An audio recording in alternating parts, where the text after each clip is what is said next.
Hello my lovely bakers, कैसे हैं आप। आई होप आप सभी अच्छे होंगे। दोस्तों, अगर आप होम बेकर्स हैं तो आपके साथ भी ये प्रॉब्लम ज़रूर होती होगी कि कस्टमर का कॉल आया और उन्होंने केक की डिमांड की है 1.5 घंटे में, 2 घंटे में।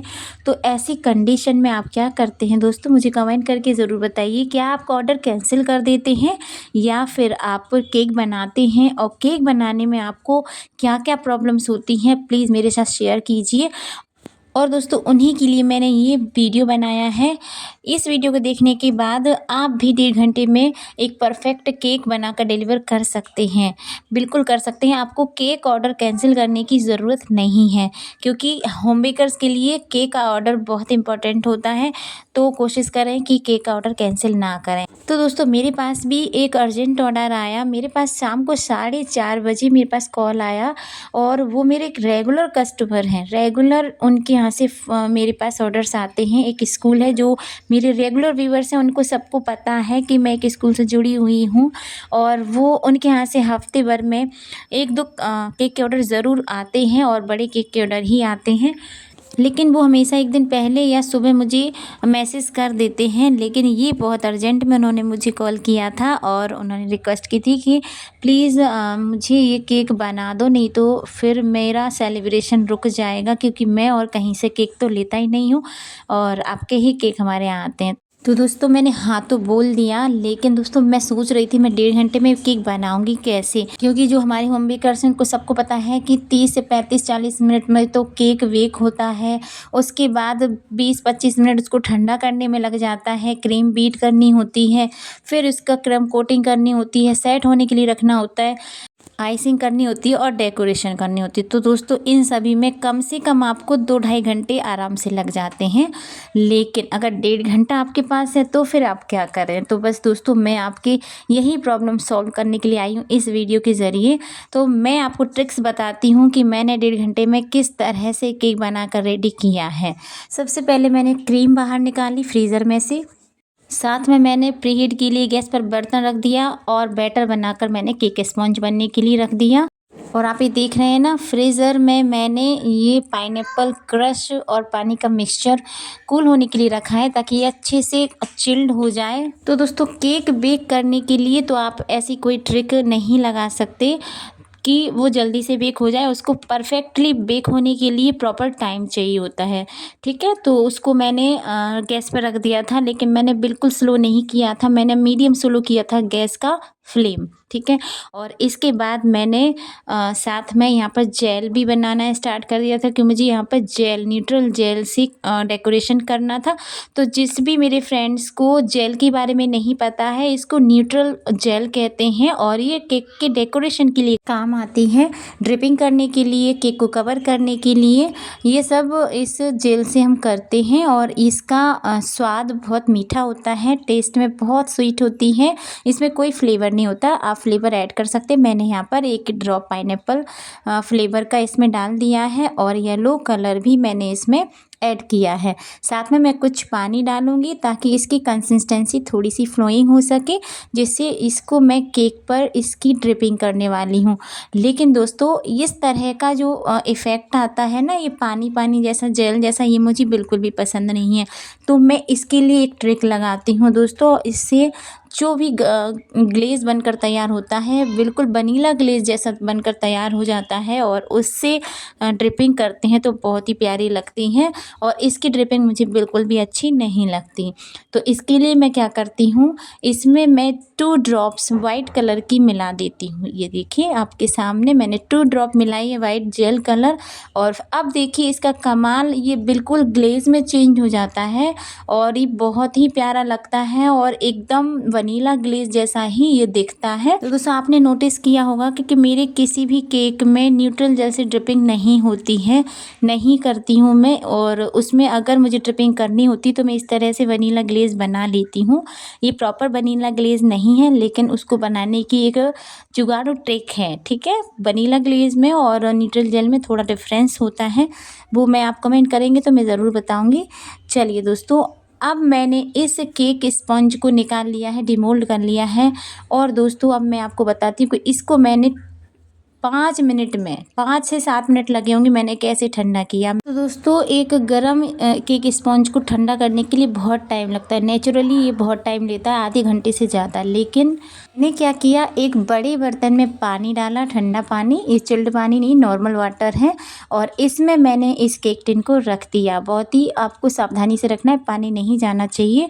और ऊपर से पंखा चला दिया, तो ऊपर से भी उसको हवा लग रही है, ठंडक मिल रही है, और नीचे से भी उसको ठंडक मिल रही है। तो ये बहुत जल्दी ये ठंडा हो गया। मेरा पर्सनल एक्सपीरियंस है, आप ट्राई कीजिएगा। और इसके बाद मैंने इसकी लेयर कट की। और दोस्तों एक इम्पॉर्टेंट बात बताना तो भूल ही गई, जिस तरह से केक स्पॉन्ज को ठंडा करने के लिए टाइम लगता है, उसी तरह से क्रीम को भी मेल्ट होने के लिए टाइम लगता है। तो सबसे पहले मैंने क्रीम को ही बाहर निकाल कर पानी के बर्तन में रख दिया, जिससे कि क्रीम जल्दी से जल्दी मेल्ट हो गई थी। फिर दोस्तों मैंने इस केक की फ्रॉस्टिंग की, क्रम कोटिंग की, और क्रम कोटिंग के बाद मैंने केक को सिर्फ 5 मिनट के लिए फ्रीज में रखा। और तब तक मैंने क्रीम को अच्छे से स्मज करके और पाइपिंग बैग में भर लिया था। तो अब मेरे 5:30 बज चुके थे, और अब आ रही थी इसके आइसिंग की बारी और डेकोरेशन की बारी। तो दोस्तों बस इसकी मैंने डेकोरेशन इतनी सिंपल की है कि आपको सिर्फ और सिर्फ 5 मिनट लगने वाले हैं इस डेकोरेशन को करने के लिए। और मेरी जेल भी तैयार थी ड्रिपिंग के लिए, और अब मैं इसकी आइसिंग कर रही हूँ। यहाँ मैं पाइपिंग बैग से ही आइसिंग करूँगी ताकि कम टाइम में हो जाए। तो बस मैंने एक मोटा होल किया है पाइपिंग बैग में, उसमें क्रीम भरी है, और इस तरह से पूरे केक का मैं अप्लाई कर देती हूँ। इसके बाद मैं पैलेट से इसको स्मच कर रही हूँ, और बस अब इसकी मैं आइसिंग करूँगी। वैसे मैं आइसिंग पैलेट की हेल्प से ही करती हूँ, यानी कि डायरेक्ट पैलेट से ही क्रीम लगा कर करती हूँ, लेकिन अर्जेंट है ना, इसलिए मैं पाइपिंग बैग में भर कर रही हूँ। बस ये है कि पाइपिंग बैग धोना पड़ेगा, तो मैं बाद में धो लूँगी। मुझे बहुत झंझट लगती है पाइपिंग बैग्स धोने में, लेकिन जब अर्जेंट होता है तो मैं ये सब नहीं सोचती। जितना भी फैल जाता है मैं इसको बाद में मैनेज कर लूँगी, लेकिन केक टाइम पर ही कंप्लीट करना है। और मैंने कंप्लीट किया भी। जैसे ही मेरा केक कंप्लीट हो गया था, मेरे कस्टमर का भी फ़ोन आ गया था, तो मैंने कहा आप ले जाइए, लेकिन अगर आपके पास थोड़ा बहुत टाइम है तो इसे सेट करने के लिए रख दीजिएगा फ्रिज में। लेकिन उन्होंने कहा कि अर्जेंट है और हमें तुरंत के तुरंत केक कट करना है, तो मैंने कहा बिल्कुल भी प्रॉब्लम नहीं है, आप तुरंत के तुरंत केक कट करके खा सकते हैं। तो चलिए दोस्तों, यहाँ पर मैंने कर दी है आइसिंग, और आइसिंग में मुझे 5 से 7 मिनट लगते हैं। और उसके बाद मैं इस पर फिनिशिंग टचअप दे रही हूँ, और साथ में कुछ पैटर्न भी यहाँ पर मैं बनाऊँगी। बहुत सिंपल सा पैटर्न बनाऊँगी, और ज़्यादा कुछ मैंने इसमें झंझट नहीं किया है, ना ही ज़्यादा नूजल्स यूज़ किए हैं, ना ही ज़्यादा कलर यूज़ किए हैं। बहुत ही सिंपल और प्लेन बनाया है कि जल्दी से जल्दी बन जाए। और दोस्तों ये 1 kg का केक बनने वाला है, और इसको मैंने 6 इंच के केक टिन में बनाया है, और इसको मैंने हाइटेड बनाया है।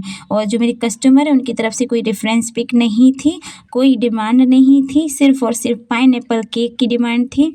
और उन्होंने चार्ज अपना पहले ही बता दिया था। उन्होंने कहा था कि आप थोड़ा बड़ा ही बना देना ½ kg से, और उनका चार्ज था 500 रुपये, यानी 500 रुपीज़ चार्ज करने वाली थी वो इस केक का। तो मैंने कहा चलिए मैं बना देती हूँ। तो ये 1 kg का हो गया था, और ये मेरी रेगुलर कस्टमर है, तो दोस्तों 100-200 ग्राम ज़्यादा ही चला जाए, कोई प्रॉब्लम नहीं है। चलिए मैंने यहाँ पर कितना सिंपल डेकोरेशन किया। मैंने सबसे पहले ड्रिपिंग कर दी है, और ड्रिपिंग कितनी प्यारी लग रही है। साथ में मैंने एक N1 नोज़ल लिया है, सो मैंने कुछ रोजेट बनाए हैं। साथ में मैं इस तरह से स्टार्स बना रही हूँ। येलो और वाइट कलर का कॉम्बिनेशन मैंने रखा है। और यहाँ पर मेरी बेटी आ गई है, कह रही है माँ मुझे भी कुछ बनाने दीजिए। और मैंने कहा बेटा बहुत जल्दबाजी है, लेकिन उसने इस तरह से कुछ बॉर्डर बनाने की कोशिश की, बस थोड़ा सा बनाया और चली गई। तो बस तब तक मैंने इस पर सिल्वर क्लस्टर डस्ट का स्प्रे कर दिया ताकि अच्छे से केक शाइन करे। और बस अब मेरा केक कंप्लीट होने ही वाला है, इसमें कुछ भी अब नहीं ज़्यादा करना है। बस कुछ मैं इसमें वाइट बॉल्स रखूँगी, जिससे इस केक का लुक और भी अच्छा होगा। केक बहुत शाइन कर रहा था दोस्तों, लेकिन वीडियो में नहीं दिखता है दोस्तों, रियल में बहुत शाइन करता है डस्ट से, जो सिल्वर डस्ट होता है उसको स्प्रे करने से। और मुझे कमेंट करके ज़रूर बताइएगा, क्या आप भी सिल्वर लस्टर डस्ट अपने केक्स पर यूज़ करते हैं कि नहीं। चलिए दोस्तों, अब मैंने यहाँ पर इस बर्थडे केक की स्टिक हटा दी है, और ये साइड में मैंने इसको स्टिक कर दिया है। कुछ वाइट स्प्रिंकल्स मैंने और डाल दिए हैं। चलिए दोस्तों, 1.5 घंटे में मेरा ये केक बनकर रेडी हो गया है। अब आप बताइए फाइनल लुक आपको कैसा लग रहा है। लेकिन मुझे थोड़ा सा अटपटा लग रहा था, क्योंकि मैंने ये जो बर्थडे टैग साइड में लगा दिया था ना, वो ठीक नहीं लग रहा था, तो मैंने इसको उस जगह से हटाकर यहाँ रख दिया है। तो अब ज़्यादा बेटर लग रहा है। तो आप बताइए कि अब अच्छा लग रहा है कि पहले अच्छा लग रहा था। तो दोस्तों 1.5 घंटे में कैसे केक तैयार करते हैं, कैसे बनाते हैं, इस चीज़ में आपको थोड़ा बहुत आइडिया तो लग गया होगा। आई होप आपको ये वीडियो अच्छा लगा होगा। और इस केक का मैं वेट भी बता देती हूँ। इस केक का वेट हो गया था 1 kg। और दोस्तों आपको ये वीडियो अगर थोड़ा भी हेल्पफुल लगा हो तो प्लीज़ वीडियो को लाइक करके जाइएगा। साथ में चैनल को सब्सक्राइब कर लीजिए, बेल आइकन को प्रेस कर लीजिए। मिलते हैं नेक्स्ट वीडियो में, तब तक के लिए bye, take care, Radhe Radhe.